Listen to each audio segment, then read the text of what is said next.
Chandrika Chika menangis minta maaf ke orang tua. Chandrika Chika menangis minta maaf ke orang tua terkait perbuatannya hingga harus menjalani rehabilitasi narkoba. Tangisan Chandrika Chika semakin menjadi begitu tahu hancurnya hati orang tua ketika dirinya tersandung kasus narkoba. Atas kesalahannya itu, Chandrika Chika berjanji patuh kepada nasihat mama dan papanya karena itulah yang terbaik. Chandrika Chika pun mengungkap penyesalannya itu mengingat dirinya adalah anak perempuan. Penyesalan Chandrika Chika itu terucap setelah tersandung kasus narkoba. Apalagi Chandrika Chika merasa sudah membuat keluarga dan orang sekitarnya dirugikan karena kasus narkoba.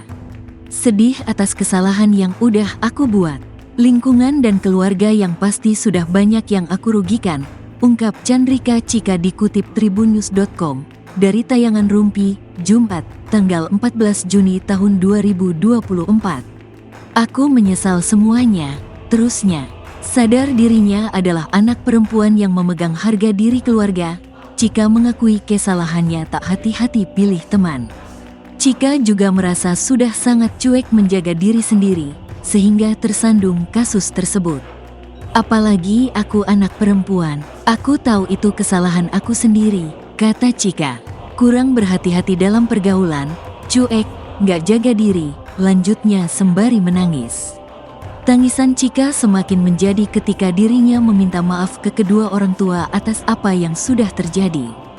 Buat mama, papa, maafin Chika.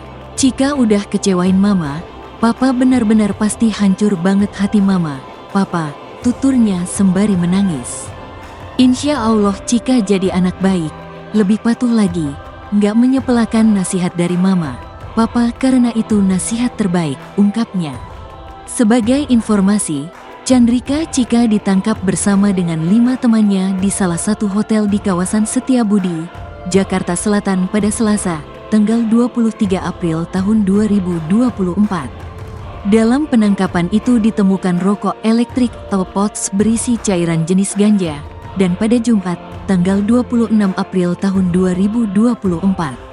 Chandrika Chika dan 5 temannya dibawa ke pusat rehan BNN Lido. Disebutkan Kasat Narkoba Polres Metro Jakarta Selatan Kompol Tias Puji Rahadi, Chandrika Chika paling lama menjalani rehabilitasi selama 3 bulan.